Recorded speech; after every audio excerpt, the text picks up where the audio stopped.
ও যেদিকে এখন চলতে যাচ্ছে নুআল্লিহি মাতাওয়াল্লা, ও যেদিকে ফিরে যেতে চাই আমি ওইদিকে ফিরে যাওয়ার সুযোগ দিব।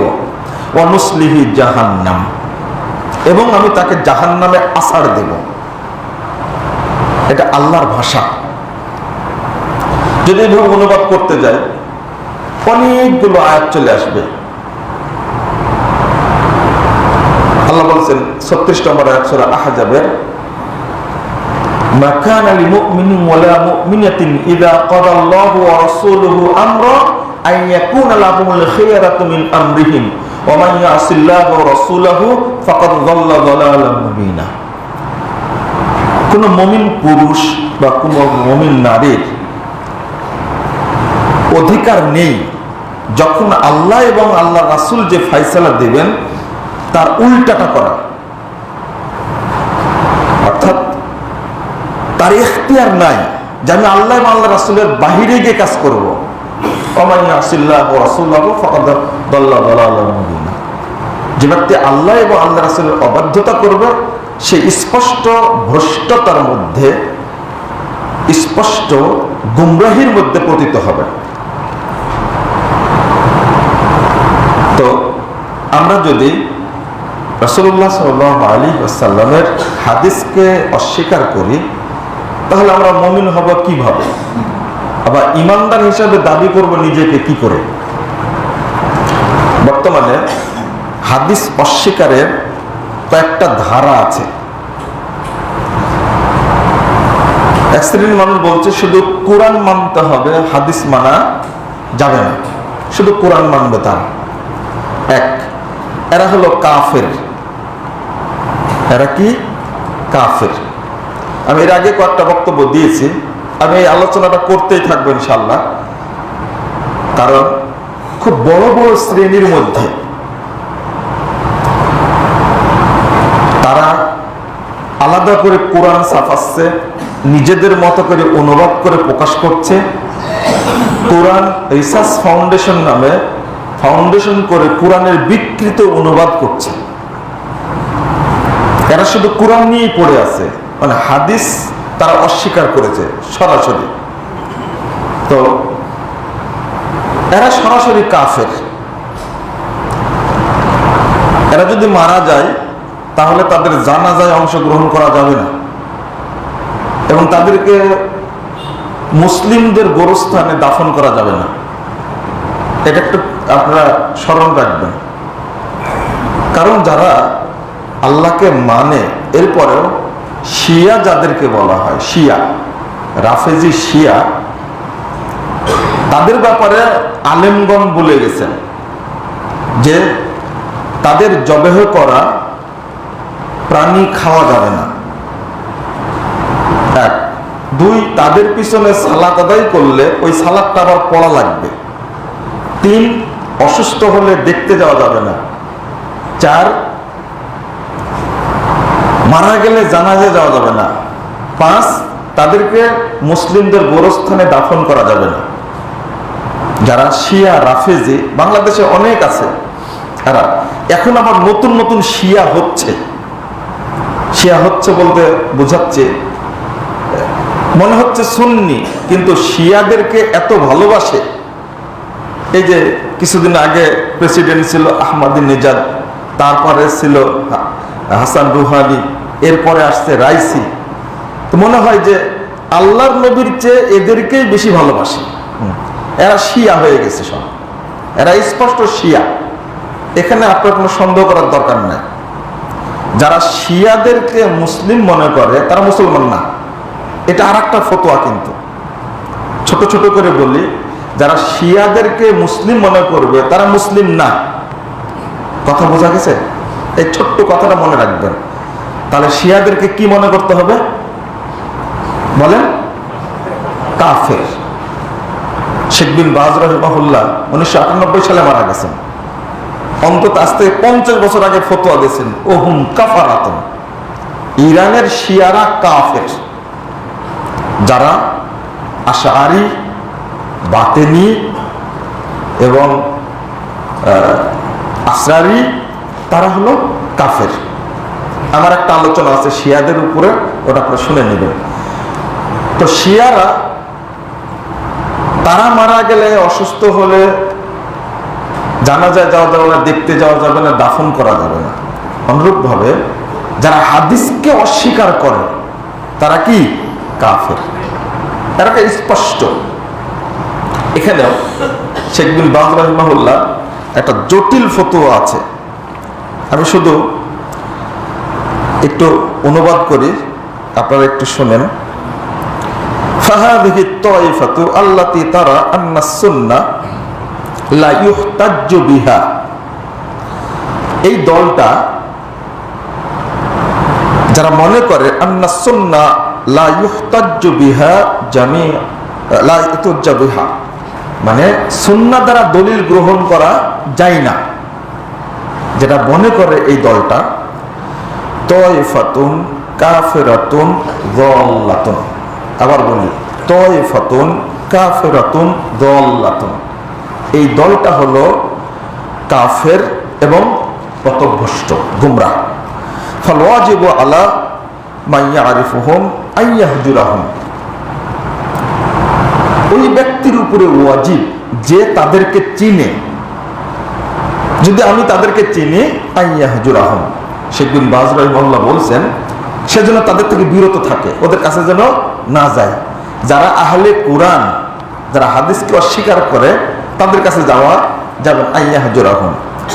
তারপর ওয়া আন ইউআররিফাহুম আন্নাহুম আলা বাতিল, তিনি বলছেন আমি যেহেতু জানি যে তারা হাদিস মানে না, তখন তাদেরকে বলতে হবে আন্নাহুম আলা বাতিল, তারা ভ্রষ্টতার উপরে আছে, মিথ্যার উপরে আছে, বাতিলের উপরে আছে, এটা আমাকে বলতে হবে। অর্থাৎ যারা আমরা কোরআন এবং হাদিস উভয়টাই মানি, তাদের উচিত ওই সমস্ত লোকদের সম্পর্কে স্পষ্ট করে বলা তারা কি কাফের, তারা কি বাতিল। মনে থাকবে কথা, আমরা যেহেতু কি কোরআন এবং হাদিস দুইটাই মানি, তাই না? তারপরে বলেছেন, আবার বলছে ওয়া আন্নাহুম কুফফারু বিহাদিহিল আমাল, যেহেতু হাদিস থেকে দলিল নেয় না এই জন্য তারা কাফের গোষ্ঠী। ফা ইনকারুহুম আস-সুন্নাহ ইয়াকফুরুনা ওয়া ইয়াখরুজুনা মিন দায়রাতিল ইসলাম, তিনি বলছেন সুন্নাতকে ইনকার করার কারণে, হাদিসকে অস্বীকার করার কারণে ইয়াকফুরুন, তারা কুফরি করেছে, ওয়া ইয়াখরুজুনা মিন দায়রাতিল ইসলাম, এবং তারা ইসলামের গণ্ডি থেকে বেরিয়ে গেছে, নাউযুবিল্লাহ, তারা ইসলামের গণ্ডি থেকে বেরিয়ে গেছে। বাল ইয়াজিবু আলা কুল্লি মুসলিমিন আন ইয়াকবালা সুন্নাহ, বরং প্রত্যেক মুসলিমের উপরে ওয়াজিব হলো তারা যেন হাদিসকে, সুন্নাহটাকে গ্রহণ করে। ওয়া আন ইয়ামালা বিমা সাহহা মিনহা, এবং যেটা সহিহ হিসাবে হাদিস বর্ণিত হয়েছে সেটার প্রতি যেন আমল করে, এই আমল করাটা ওয়াজিব।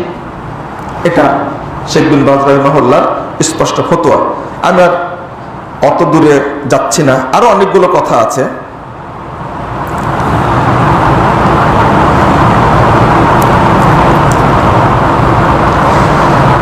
এখানে ইমাম সুয়ুতি রাহিমাহুল্লাহ বলছেন এত জটিল কথা, আম্মা মান আনকারা উজুবাল আমাল বিমাস্তাওফা শুরুতুল সিহহা মিনাস সুন্নাহ, যে হাদিসটা সহিহ বলে প্রমাণিত হয়েছে এর প্রতি আমল করা কেউ যদি অস্বীকার করে, কওলিয়াতান আও ফাইলিয়াতান আও তাকরিরিয়াহ, ফাহুয়া কাফিরুন মুরতাদ্দুন লিইনকারিহি মা'লুমান মিনাদ দ্বীন বিদ-দুরুরাহ।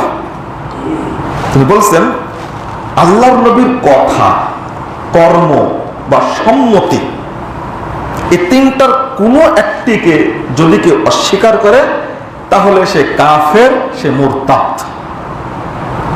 ফতোয়া তো পরিষ্কার আমাদের কাছে, আমি বললে একটু কঠিন মনে হবে, যখন বড় বড় আলেমদের কথা বলবো তখন কঠিন মনে হবে না, তা তো ঠিকই, এই জন্য তাদের কথা বলতে হয়, এটা নিয়ম।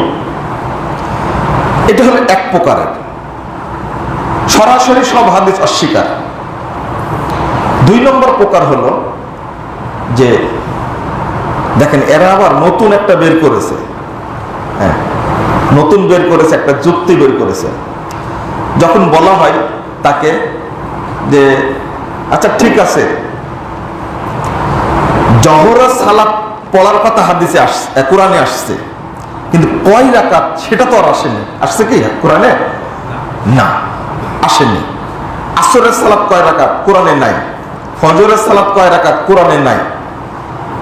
তো কেন 4 রাকাত পড়ি, কেন 2 রাকাত পড়ি ফজরের সালাত?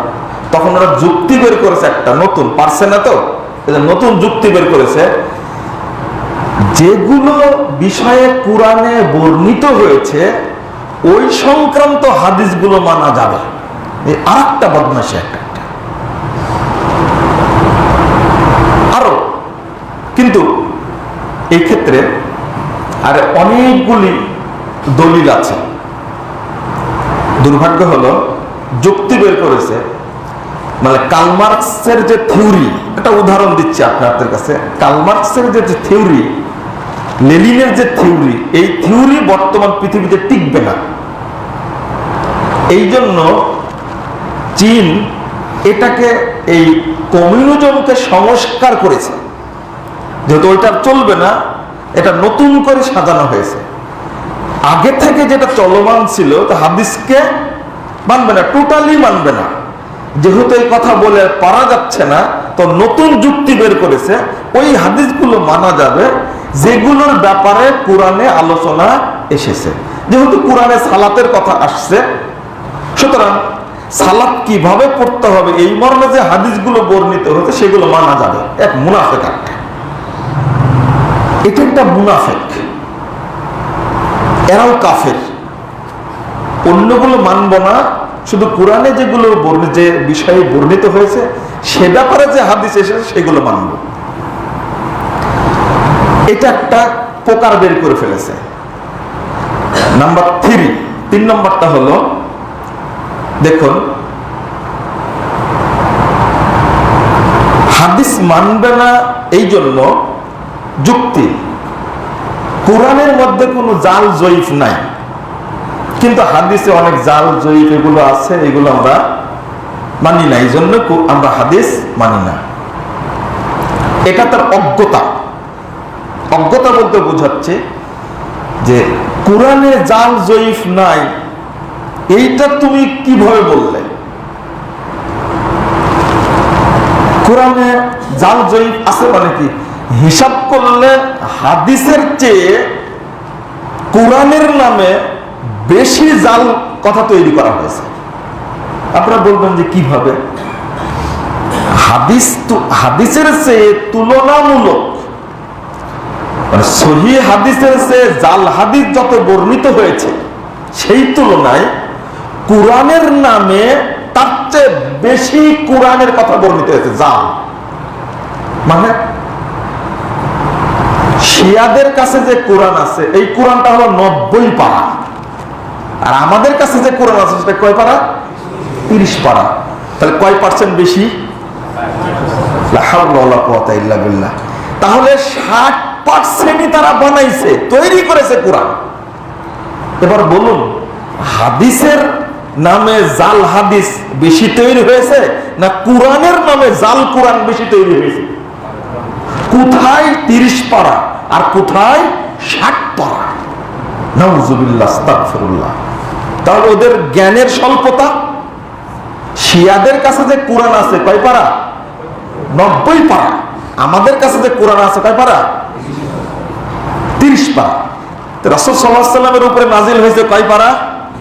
বলেন। সাহাবীরা আমল করেছেন কয় পারা? আমরা আমল করি কয় পারা? শিয়ার আমল করে কয় পারা? 90 পারা। নাউযুবিল্লাহ, আস্তাগফিরুল্লাহ। তারা কোরআন বিকৃত করেছে। এক, তারা কোরআনের সাথে আরো 60 পারা যোগ করেছে। এরপরেও রাসূলুল্লাহ সাল্লাল্লাহু আলাইহি ওয়াসাল্লামের যুগে যখন সূরাতুল বুরুজ নাজিল হলো, তখন এই শয়তানগুলো, মুশরিকরা, কাফেররা সূরাতুল ফুরুজ এরা তৈরি করেছিল। সূরাতুল ফুরুজ, নাউযুবিল্লাহ। সেই সময়ে সূরাতুল আসর যখন নাজিল হলো, তারা আরেকটা সূরা তৈরি করলো, সেটা ওমর বলা হয়। তো যখনই সূরা ফিল নাজিল হলো, তখন ওরা আরেকটা সূরা তৈরি করে। তো তখনই তো তৈরি হয়েছে, তাহলে ওইগুলো কি কোরআন? কি ওইগুলো কি কোরআন? নাউজুবিল্লাহ, আস্তাগফিরুল্লাহ। তাহলে কোরআনের আয়াত আল্লাহর পক্ষ থেকে নাজিল হওয়ার পাশাপাশি কাফের মুশরিকরা যে কোরআন তৈরি করেছিল, তোমাদের তো এই এলেমটাই নাই। আল্লাহ যেমন কোরআনকে হেফাজত করেছেন সাহাবীদের মাধ্যমে লিখিতভাবে, ঠিক হাদিসও আল্লাহ রাব্বুল আলামিন হেফাজত করেছেন ওই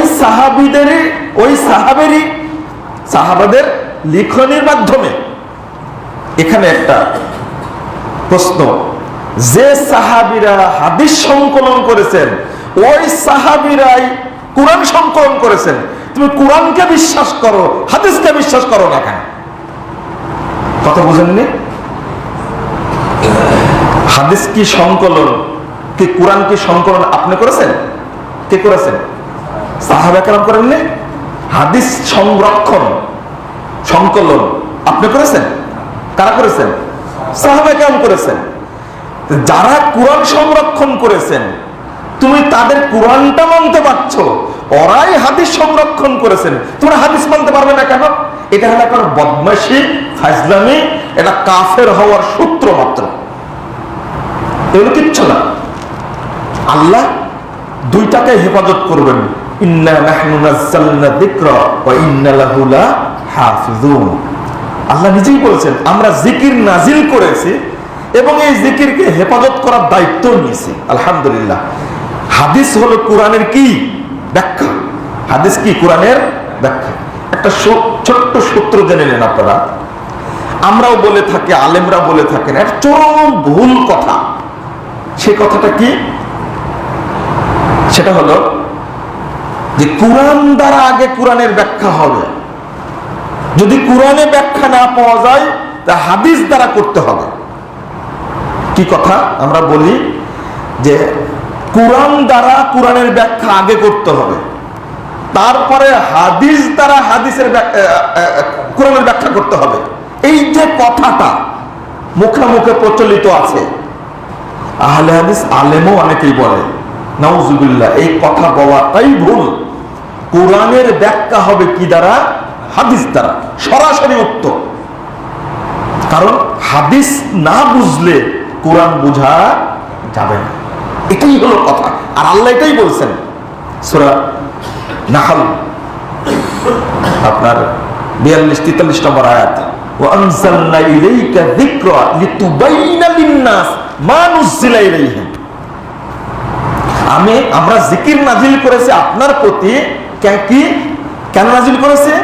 লিতুবাইয়িনা লিন-নাস, মানুষের কাছে যেন বর্ণনা করেন, মা নুযিলা ইলাইহিম, তাদের কাছে যে কোরআন নাজিল হয়েছে এইটার জন্য আপনি ব্যাখ্যা করতে পারেন, এই জন্য আমরা আপনার প্রতি হাদিস নাজিল করেছি। আলহামদুলিল্লাহ।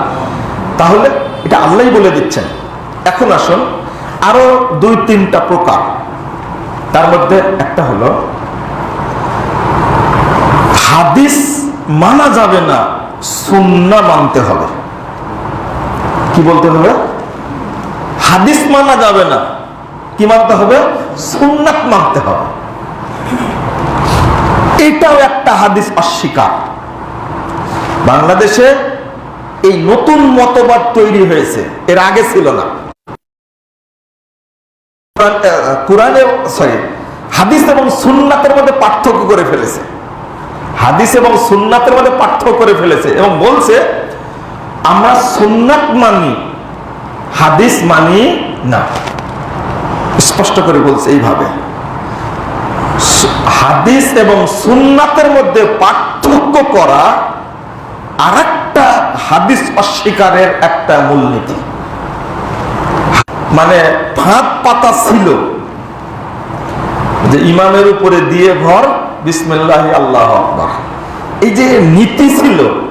এখন তরুণরা, যুবকরা, ছাত্ররা, জ্ঞানী ব্যক্তিরা এই সমস্ত ফাজলামি থেকে বেরিয়ে এসে তারা হকটা খুঁজে পাচ্ছে, আলহামদুলিল্লাহ। এটাই হলো বড় কারণ, এই বেদাতীদের ক্ষিপ্ত হওয়ার কারণ। যারা মাজারের ডিলার, প্রতিষ্ঠাতা, হ্যাঁ, যারা পীর ফকিরে এই মানে মাজার পূজা, কবর পূজা, পীর পূজা, খানকা পূজা এইগুলো নিয়ে ব্যস্ত থাকে, তাদের মাথাটা গরম হওয়ার কারণটা কি? গরম হওয়ার কারণ হলো যে ওই পরিবার থেকে, যে পরিবার পীরকে ভক্তি করে, ওই পরিবার থেকে এমন একটা ছেলে সংশোধন হয়ে গেছে, এখন ছেলেকে না পারছে বের করে দিতে, না পারছে তার কথা সহ্য করতে। বাপকে বলছে, আব্বু এটা তুমি কি করো? একটা মুসলমানের বাচ্চা আল্লাহকে সেজদা করবে, তুমি পীরকে সেজদা করো কেন? লেগে যাচ্ছে, বাপ ছেড়ে লেগে যাচ্ছে, মা বাপ লেগে যাচ্ছে। বাপ তো সারাদিন পীর পূজা করে, মা বাড়ির মধ্যে থেকে থেকে বিভিন্ন বক্তব্য শুনে শুনে মায়ের আকীদা পরিবর্তন হয়ে গেছে। তখন তারা বলছে যে চলমান যেটা আমল সেটাই করতে হবে, নতুন করে কিতাব দেখার দরকার নাই। এই আরেকটা যুক্তি বের করেছে, লা হাওলা ওয়ালা কুওয়াতা ইল্লা বিল্লাহ। দলিলও নাই তো তুমি মানবে কেন? দলিলও নাই তো মানবে কেন? এখন এই আপনারা এই কুরবানিতে বহু মানুষ বাংলাদেশের আগে কি করত, আকিকা আর কুরবানি একসঙ্গে মেরে দিত, একবার চলতো। এখন মানুষ জানতে পেরেছে, পাগড়িওয়ালা বড় হুজুরের কাছে জিজ্ঞেস করছে, সবুজ পাগড়ি, যে আকিকা আল্লাহ নবী করেছেন কুরবানি সহ, এর একটা হাদিস দেখান। তখন বলছে, আরে বেটা, হাদিস তো আমরা মানি না, আমরা সুন্নত মানি। তা সুন্নাত মানে সেটাই দেখান, এই যে সুন্নাত চালু আছে এটাই, লা হাওলা ওয়ালা কুওয়াতা ইল্লা বিল্লাহ, যেটা চালু আছে এটাই সুন্নাত। বলেন, ওকে তো জুতা দিয়ে মারলে হবে না, আরো কিছু দিয়ে মারতে হবে। একটা ছেলে, একটা লোক যে জিজ্ঞেস করছে দলিল কই, যেটা চালু আছে ওইটাই দলিল। একটা হলো চলমান ধর্ম, আর একটা চূড়ান্ত ধর্ম। মানবেন কোনটা? মানবেন কোনটা? চূড়ান্ত যেটা হাদিস দ্বারা বর্ণিত, দলিল আছে। এখন তারা এইগুলো নিয়ে আলোচনা করছে। তাহলে এটা একটা রূপ। এবার একটা ভিতরে ঢুকবো আপনাদেরকে, যেটা আলোচনা করতে চাচ্ছিলাম সেখানে ঢুকতেই পারলাম না। সেটা হলো হাদিস অস্বীকার করা আরেক ধাপ। দেখেন, আরেক ধাপ হলো, এখানে তিনটা ধাপ আছে, এই তিনটা ধাপটা খোলাসা করে দিয়ে আমি খুতবা শেষ করবো ইনশাআল্লাহ। এক ধাপ হলো যে খবরে আহাদ, একক রাবী কর্তৃক বর্ণিত হাদিস গ্রহণযোগ্য নয়। নাউযুবিল্লাহ, আস্তাগফিরুল্লাহ, আস্তাগফিরুল্লাহ। অর্থাৎ রাসূল সাল্লাল্লাহু আলাইহি ওয়াসাল্লাম থেকে একজনই বর্ণনা করেছেন, আর কোন সাহাবী বর্ণনা করেননি। এবং সাহাবীদের থেকে একজনই বর্ণনা করেছেন, তাবেঈদেরকেও বর্ণনা করেছেন একজন। এরকম হাদিসকে বলা হয় কি? খবরে ওয়াহিদ। খবরে ওয়াহিদ বলা হয় এটাকে। এখন তারা বাদ দিল কিভাবে? উদাহরণ দিলে বুঝবেন আপনারা। আচ্ছা, আপনার সালাত পড়তে, জোহর সালাত পড়তে সময় লাগে কয় মিনিট? 11 মিনিট, 11-12 মিনিট লাগে মোটামুটি। আমার জোহর সালাত পড়তে সময় লাগে 2 থেকে 2.5 মিনিট। জোহরের সালাত কয় রাকাত? আপনারা পড়েন কয় রাকাত? 4 রাকাত। আমিও পড়ি কয় রাকাত?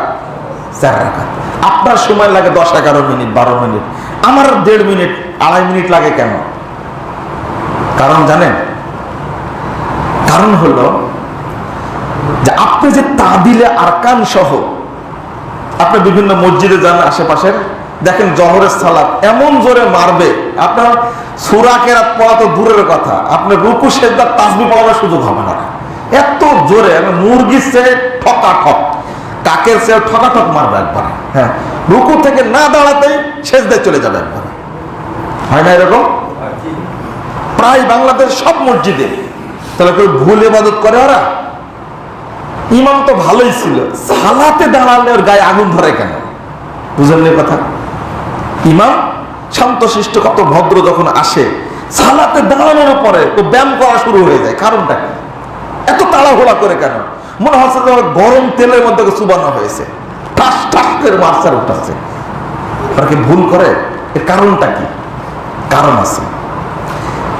আমরা যে হাদিসটা প্রাধান্য দিয়ে আমল করি তা দিলে আর কান সহ ধীরস্থিতার সাথে সালাত পড়তে হবে। আপনারা তো কারণ জানেন না, এই কারণটা আজকে জেনে নেন। এটা হলো ফতোয়া,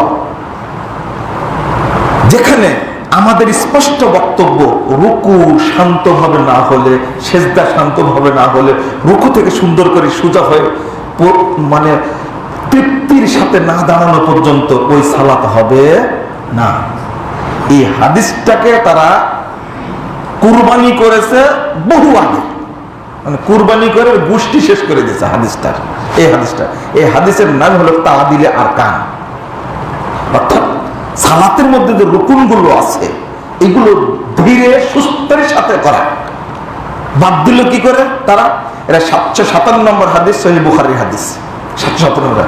ওই যে আল্লাহ রাসূল বসেছিলেন মসজিদে, সহিহ বুখারীর হাদিস, আবু হুরায়রা রাদিয়াল্লাহু আনহু বলছেন, দাখালা রাজুলুন ওয়া জালিসুন রাসূলুল্লাহ সাল্লাল্লাহু আলাইহি ওয়াসাল্লাম নাহিয়াতুল মসজিদ। আল্লাহ রাসূল মসজিদের কোণে বসেছিলেন, একজন ব্যক্তি ঢুকলেন, ঢোকার পরে সালাত আদায় করে আল্লাহ রাসূল সালাম দিয়েছেন। সালাম উত্তর দিয়ে আল্লাহ রাসূল বলছেন, ইরজি ফাসাল্লি ফাইন্নাকা লাম তুসাল্লি, ফিরে যাও, সালাত পড়ো, তুমি সালাত পড়ো না। কথা বুঝতে পারছেন? কয়বার বলেছেন আল্লাহ রাসূল? 3 বার, সালাতান।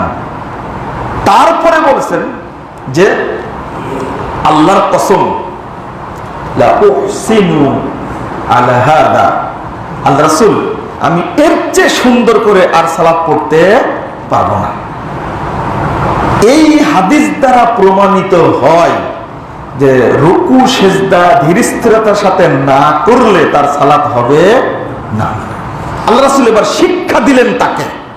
কি বলে শিক্ষা দিলেন? এই কথাটি বলে, হাত্তা তাতমাইন্না রাকিআন, যখন রুকু থেকে উঠবে, হাত্তা তাতাদিলা কায়মান, এই যে তাদিল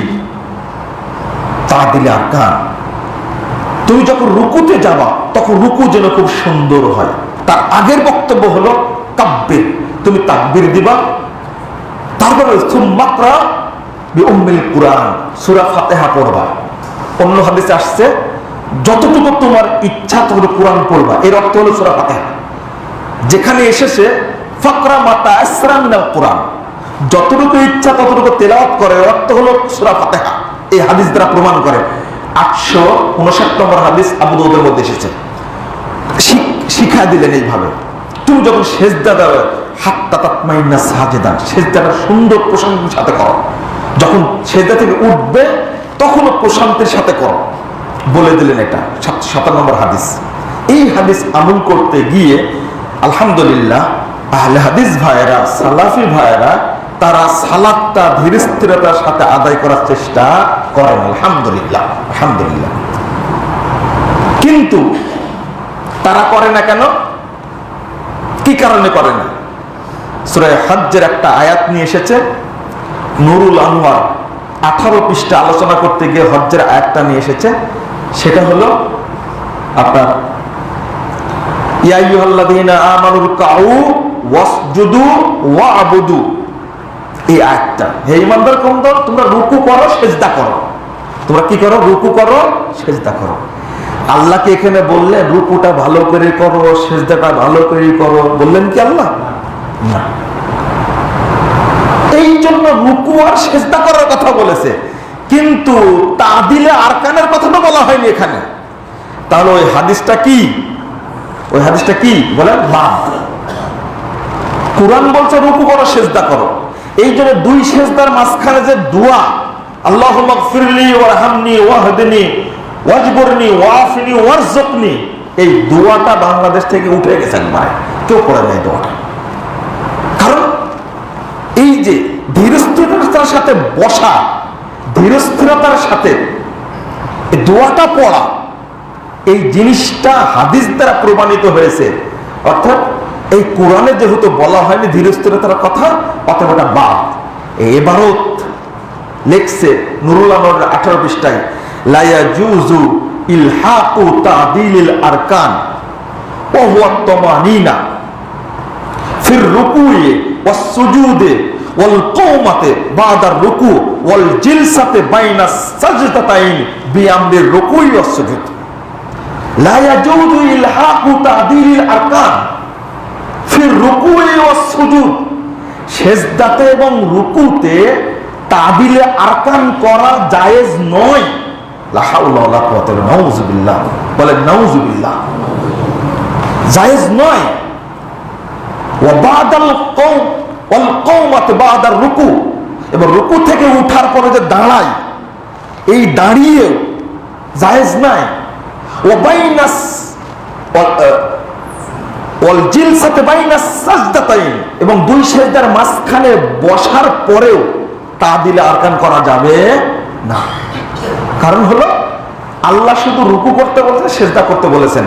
এবার আপনাদের প্রশ্ন করি, কোরআনের ব্যাখ্যা কোনটা? হাদিস।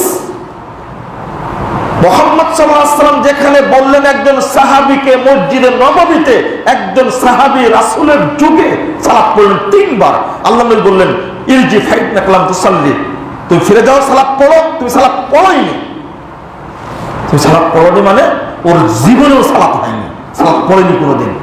তার দলিল 1312 নম্বর হাদিস নাসাইর মধ্যে এসেছে।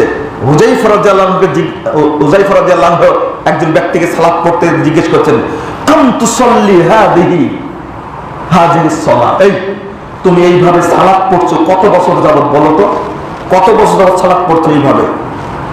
লা ইউতিমুল রুকুওয়া ওয়াস সুজুদ, অর্থাৎ ওই লোকটা রুকু সিজদা ভালো করে করছিল না। সহিহ বুখারীতে এসেছে। তখন বলছে মুনযু 40 সানা, আনুমানিক 40 বছর যাবত সালাত করছে। তখন হুযায়ফা রাদিয়াল্লাহু আনহু বলেন মা সাল্লাইতা মুনযু 40 সানা, 40 বছর তুমি কোন সালাত আদায় করোনি। নাউযুবিল্লাহ, আস্তাগফিরুল্লাহ। সরাসরি হুযায়ফা বলছেন রাদিয়াল্লাহু আনহু, মা সাল্লাইতা মুনযু 40 সানা, 40 বছরে তুমি কোনদিন সালাত পড়োনি।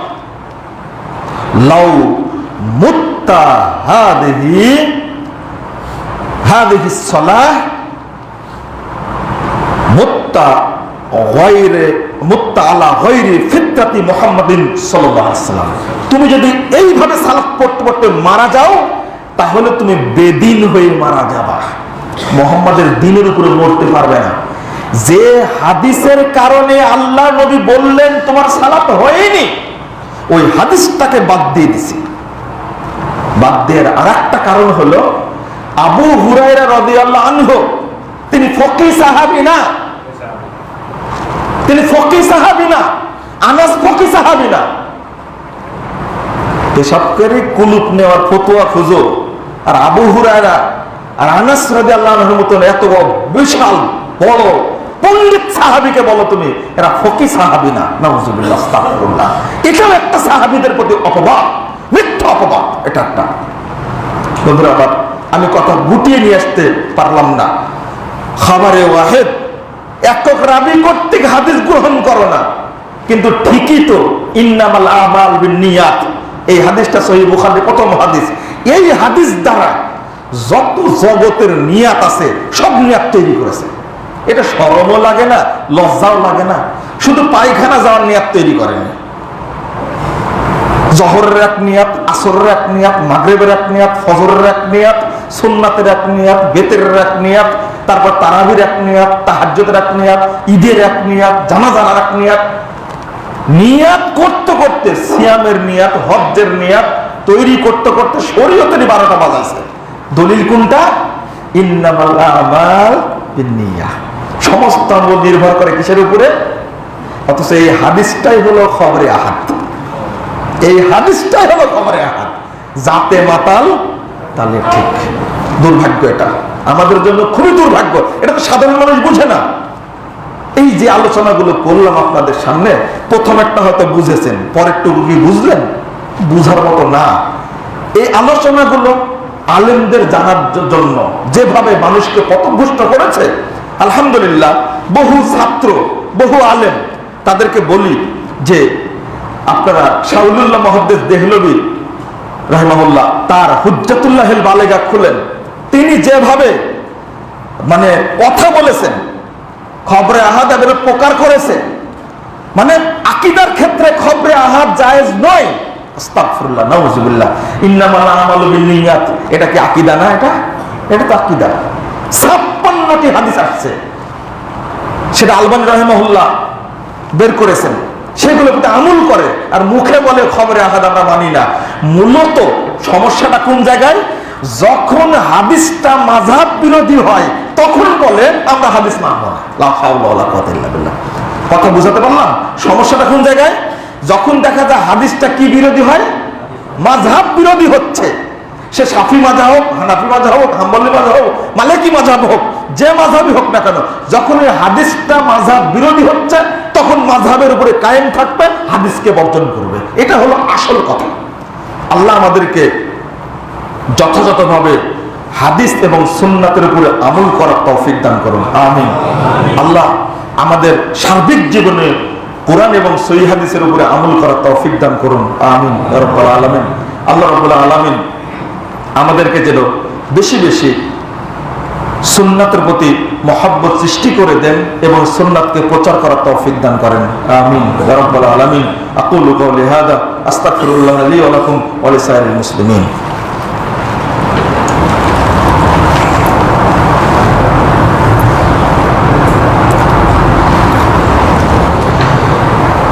আলহামদুলিল্লাহি ওয়াহদাহু ওয়াসসালাতু ওয়াসসালামু আলা মান লা নাবিয়্যা বা'দাহু। আল্লাহুম্মা সাল্লি আলা মুহাম্মাদ।